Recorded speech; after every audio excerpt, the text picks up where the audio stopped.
नमस्कार, संवाद इंडिया के खास कार्यक्रम बोल दिल्ली बोल में आप सभी का स्वागत है। आप हैं मेरे साथ, मेरा नाम है रोहित गोयल और आज के इस प्रोग्राम में बोल दिल्ली बोल में हम मौजूद हैं राजेंद्र नगर में। राजेंद्र नगर मार्केट एसोसिएशन और RWA प्रेसिडेंट जगदीश जी हमारे साथ हैं। उनसे जानेंगे कि राजेंद्र नगर में, पहले आपका संवाद इंडिया पे बहुत बहुत स्वागत है। जगदीश जी, आपसे जानना चाहेंगे, आप RWA प्रेसिडेंट हैं। RWA जनरल सेक्रेटरी हूँ जी, प्रेसिडेंट ये हैं। तो किस किस तरह की आपको दिक्कतें राजेंद्र नगर में खास तौर पर नजर? भाई यहाँ मैक्सिमम जो प्रॉब्लम है, एक तो पार्किंग की बहुत पुरानी प्रॉब्लम है, वो यहाँ पे सॉल्व नहीं हुई अभी तक। वो कम से कम पिछले 5-7 साल से चल रही है, ज़्यादा ही हो गया होगा। और दूसरी प्रॉब्लम है, पिछले 5 साल में यहाँ सड़कें अंदर गलियाँ कुछ नहीं बना है। और नई प्रॉब्लम जो शुरू हो गई है, क्योंकि ये स्टूडेंट हब बनता जा रहा है। और दिन अगर मार्केट में अगर आप देखोगे, वाजीराव से स्टूडेंट आते हैं यहाँ। पहले किसी ज़माने में रेडियाँ सिर्फ 4 या 5-6 होती थी। आज की डेट में कोई काउंटिंग ही नहीं है, बहुत ज़्यादा। सारा जो फुटपाथ है वो इनक्रोच किया हुआ है रेडी पटरी वालों ने। यहाँ चलना भी मुश्किल हुआ है। उसके कारण यहाँ क्राइम भी काफ़ी होता है, क्योंकि इतना रश होता है। कभी भी कोई मोटरसाइकिल से आकर किसी का फ़ोन स्नैचिंग हो जाता है, स्टूडेंट्स का, किसी की चेन स्नैचिंग हो जाती है लेडीज़ की। मतलब गाड़ी निकालना तो दूर है, पैदल चलना भी बहुत ज़्यादा मुश्किल है। और कुछ डॉग बाइट्स की भी बहुत प्रॉब्लम है राजेंद्र नगर में, इनका कोई सोल्यूशन नहीं निकल रहा। देखा जाए तो राजेंद्र नगर दिल्ली के पॉश इलाकों में से एक है। सारे एमिनेंट प्रोमिनेंट जितने भी हमारे दफ्तर हैं सब आसपास ही हैं। उस हिसाब से इस इलाके को संवारा गया है MLA द्वारा, निगम पार्षद द्वारा। देखिए, हर कोई अपने हिसाब से काम करता ही है ना। बाकी पब्लिक उसको किस हिसाब से लेती है वो दूसरी बात है। कभी ये रिफ्यूजी कॉलोनी था, आप पॉश कॉलोनी कह सकते हो, क्योंकि इनकी कीमतें ज़्यादा हो गई। बाकी जहाँ तक ऑफिस वगैरह का है, यहाँ से ज़्यादातर लोग जो है अब किराए पे मकान दे के बाहर शिफ्ट हो रहे हैं, नोएडा जा रहे हैं, गुड़गांव जा रहे हैं। क्योंकि ये स्टूडेंट्स की वजह से कोई भी अकेला आदमी कहीं पे भी रहता है। मैं भी अगर कहीं होटल में रहता हूँ तो मेरा व्यवहार अलग हो जाता है, घर पे अलग होता है।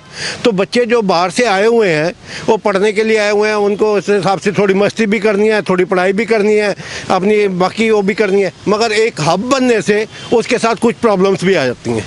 प्रॉब्लम्स में यह है कि उनको सस्ता खाना चाहिए और रेडी पे मिलेगा, 10 रुपये की चाय चाहिए और रेडी पे मिलेगी। दुकानदार अफोर्ड नहीं कर सकते, और दुकानदार भी क्या करें, उन्होंने अपने इनकम को सप्लीमेंट करने के लिए आगे रेडी वालों को बैठा दिया है। उसका नेट रिजल्ट ये हुआ, जैसे बल्ला साहब हमारे कह रहे थे कि भाई ये सड़क पट्टी सड़क पे भी अब रेडियाँ लगनी चालू हो गई, जो अपने आप में एक समस्या है। दूसरी बात क्या है कि अब पार्किंग की भी इन्होंने बात बिल्कुल सही कही। पार्किंग की प्रॉब्लम इस वजह से होगी क्योंकि जो DTC की बसें कभी यहाँ पे इस सड़क पे 2-2, 3-3 चला करती थी अलग अलग रूट की, वो सारी बंद हो गई। उससे क्या हुआ, मुझे इनको या तो स्कूटर चाहिए या कार चाहिए। उससे फिर पार्किंग की प्रॉब्लम होती है, पोल्यूशन की प्रॉब्लम होती है। तो ये एक दूसरे के अंदर पहिया जो होता है, चक्के पे चक्के वाली बात है। तो समस्याएं कई हैं। आप MLA साहब अपने तरीके से काम कर रहे हैं, किसी को बहुत अच्छा लगता है, किसी को नहीं पसंद। वैसे हमने पार्षद साहब का किन के लिए बहुत अच्छे हैं, कोई कहते हैं भैया कुछ काम भी नहीं कर रहे। इलाके के दौरे पे आते हैं, अब तो चुनाव नज़दीक है, इलाके के दौरे पे आते हैं, आप लोगों से समस्याएं पूछते हैं, कुछ ऐसा? बैठते हैं यहाँ पे, बैठे हैं पानी की टंकी के पास भी बैठ रहे हैं, यहाँ पे भी बैठे। मगर मेन चीज़ ये है कि कितने लोगों को सेटिस्फाई कर पाते हैं। आना ना आना की बात नहीं होती। अब अगर आप नहीं भी आए और उन काम हो गया तो मैंने क्या करना है। जी। इलाके की अगर दूसरी समस्याओं की बात की जाए, पिछले 10 सालों में राजेंद्र नगर एक स्टूडेंट हब बन गया है बिल्कुल। तो स्टूडेंट्स को लेकर यहाँ पे जो हब बना है, उसको जो यहाँ के पुराने रहने वाले रेजिडेंट्स थे, किस तरीके की प्रॉब्लम्स आ रही हैं? नहीं, प्रॉब्लम तो ये आ रही है कि देखो अब स्टूडेंट्स तो बहुत ज़्यादा हो गए हैं। और पहले एक इंस्टीट्यूट था सिर्फ वाजीराव, अब वो राव भी आ गया है, श्री राम भी आ गया, आकाश भी आ गया है, नेक्स्ट IAS भी आ गया है।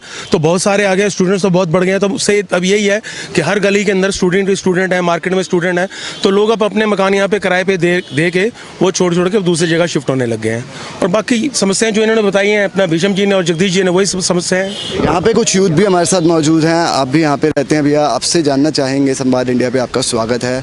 बोल दिल्ली बोल एक कार्यक्रम चल रहा है जिसमें हम अलग अलग इलाकों में जाके जनता से वहाँ की परेशानियों के बारे में जान रहे हैं। तो राजेंद्र नगर में क्या किस तरीके की ऊपरी तौर पर देखा जाए मोटी मोटी समस्याएं हैं जिनसे यहाँ के नागरिक निजात पाना चाहते हैं? सी बेसिकली ये है कि द इंफ्रास्ट्रक्चर एंड एवरीथिंग कि both the parties, it is not just कि आम जनता पिस रही है बीच में, क्योंकि एक तरफ आप कह देते हो कि जी केंद्र में जो सरकार है वो अलग है, फिर आप स्टेट की बात अलग करने लगते हो, then the MCD if we talk about then it is again a BJP। तो ये क्लैशेस इनके बीच में होते हैं जिनकी वजह से फंसना पड़ता है बेचारों को, लोकल पीपल या local residents of the society. So this has to be manage, या तो सेग्रीगेशन ऑफ रोड्स करी जाए कि भैया लोगों को बताया जाए कि this comes under a PWD and this comes under a MCD। Maximum collision इसी वजह से होता है। तो first of all we need to segregate the portion what belongs to MCD and वो, क्योंकि यहाँ पे विधायक जी से बात करते हैं तो वो एकदम से पल्ला झाड़ देते हैं, फिर इनॉग्रेशन होते हैं रोड्स का तो उसमें ये होता है कि ये तो उसने पास करी थी वो करी थी।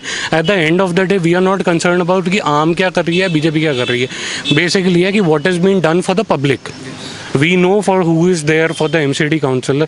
We know we should get that who is the elected or the one contact person for the MLA even. So these are the issues. आज आपके सामने बोल देंगे, कल 10 लोगों के और आगे बोल देंगे, but problem is same. We should get to know कि whom we should contact for this particular things. देखा जा रहा है कि जो समस्याएं थी पहले की वो जस की तस बनी हुई हैं। इस पर जब आपकी RWA की मीट होती हो काउंसलर से या MLA से तो किस तरह के आश्वासन? Solution sir adding on to it तो ये है कि सबसे बड़ी प्रॉब्लम जो यहाँ पे पानी की है, जो अभी तक जिक्र नहीं करा किसी ने भी। आप पानी अगर गंदा आ रहा है, उसका कंटेंट होता है अमोनिया ज़्यादा। अगर आप बॉडी में अमोनिया कंटेंट ज़्यादा होता है ना, आप उसके डिमेरिट्स देखो कितने सारे हैं, वो सीधा आपको लिवर किडनी इफेक्ट करता है। हमारे यहाँ पे इतने भी ये तो है नहीं कि सारे यंग हैं, कितने सीनियर्स भी हैं, और आप अभी ग्रुप में डाल दो पानी किसका डिपार्टमेंट है हम जनता नहीं जानती। हमने आपको प्रॉब्लम रेस करी, इसका है that person should come in front end से कि I will sort it out. आप रोज ग्रुप में देखो पानी की कंप्लेंट 24 घंटे आ रही है, या आ नहीं रहा, आ रहा है तो इतना गंदा पानी आ रहा है कि वो पीने लायक ही पानी नहीं है। अब मिडिल क्लास बंदे को कहो कि रोज आप बिस्लेरी का 70-80 रुपये कंटेनर मंगा लो तो उसका 3-4 हज़ार रुपये महीना लग गया, बट आंसर नहीं है इसका। जितने भी कनेक्टेड पर्सन है we are in- I want to add one thing. देखो आप आए थे राजेंद्र नगर की समस्या पूछते हैं। Let me introduce myself, अगर नहीं किया हो तो। I am a general secretary of RWA Rajendra Nagar as well as I am a president of Rajendra Nagar Vidhansabha which belongs to Aam Aadmi party. Raghav Chadha is the MLA of our area. तो जो पानी की देखो समस्या कहीं है, उल्टा दिल्ली जल बोर्ड के या किसी के काम में वो तो फिर चल रहे हैं, हम उसकी निगरानी कर रहे हैं। अभी ये 2 सड़कें MCD की जो बनानी MCD ने थी पर वो बना दिल्ली सरकार के थ्रू रही है, एक बन गई है, दूसरी ये बननी है, सलमान मार्ग बन चुकी है। मतलब MLA अपने तरफ देखो, हम ये नहीं, मैं सर एक minute just let me into, हम पार्टी की बात नहीं कर रहे। यू टोल्ड मी कि MLA तो अगर काउंसलर एरिया में आ रहा है, अगर काउंसलर एरिया में आ रहा है और अपने काम नहीं कर रहा तो उसका कोई वैल्यू नहीं है। अगर MLA नहीं आ रहा और उसके काम हो रहे हैं तो काम होने चाहिए। नहीं, हमें सरकारों को लेकर किसी से, हम सरकार को लेके किसी की तकरार नहीं करेंगे, हम अपने आम मुद्दों पे बात करेंगे कि हम नॉर्मल सिटीजन हैं, हमें सरकार की तरफ से किस तरह की फैसिलिटी पूछी है। We don't belong to any political group. हमने एक चीज़ पूछा कि पानी गंदा आ रहा है, वो कौन बंदे इसको कंप्लेंट करें, कौन यहाँ पे रिस्पॉन्सिबिलिटी ले रहे हैं। अभी हम पार्टी को, एक मिनट, हम पार्टी को डिफेंड कर रहे हैं, मेरी पार्टी अच्छी है, मेरी पार्टी अच्छी है, हमारे एरिया में पानी गंदा आ रहा है, मैं किसको कंप्लेंट करना है, मैंने कंप्लेंट किसको करनी है? पानी की कंप्लेंट किसे करनी जी होता तो ये बोलते हैं ना, तो इन्होंने भी यही पूछा कि मुझे वन कॉन्टैक्ट पर्सन पता चले। इन्होंने साफ बोला कि मुझे नहीं पता भाई, इनको ये पॉलिटिकली इतने इन्वॉल्व नहीं, इनको नहीं पता कि जल बोर्ड किसके अंडर है या क्या है। इन्होंने सिंपल एक क्वेरी दी है कि मेरा पानी गंदा आ रहा है तो वो किसके थ्रू मैं रिप्रेजेंट करूँ। इसमें हमने पॉलिटिकल पार्टी का तो नाम ही नहीं लिया। बिल्कुल बिल्कुल, ये शो भी सिर्फ आम जनता की समस्याओं को ही, आम मुद्दों को ही जानने के लिए किया जा रहा है। भाजी आप कुछ ऐड करना चाहेंगे? नहीं जी, जो ये चीज़ें बोल रहे हैं बहुत सही बोल रहे हैं। यही आम जनता क्या चाहती है, एक सड़कें ठीक हो, पटरी वगैरह ना किसी ने कब्जा किया हो और पानी सही मिलता रहे, तो और क्या चाहिए? यही चीज़ चाहिए जनता को, तो और कुछ नहीं चाहिए। ये देखो, I paid house rent tax 1232 rupees per year. मैंने अपना मकान दिया रेंट पे to the students. Then somebody came and checked, oh you got a rental income। तो मैं गया MCD ऑफिस, उन्होंने 1232 का बना दिया 11,520, 9 times house tax. Just from 1232 rupees rental income बढ़ने से now they are charging me 11,520 rupees है. व्हाट रेशियो दिस है? तो आप देख पा रहे हैं यहाँ पे डेवलपमेंट के साथ साथ समस्याओं का भी अंबार है. पार्किंग की समस्या कहें, जाम की समस्या कहें, एमसीडी की तरफ से हर प्रकार का कन्वर्जन टैक्स, पार्किंग टैक्स और तरह तरह के टैक्स लिए जा रहे हैं. यहाँ तक कि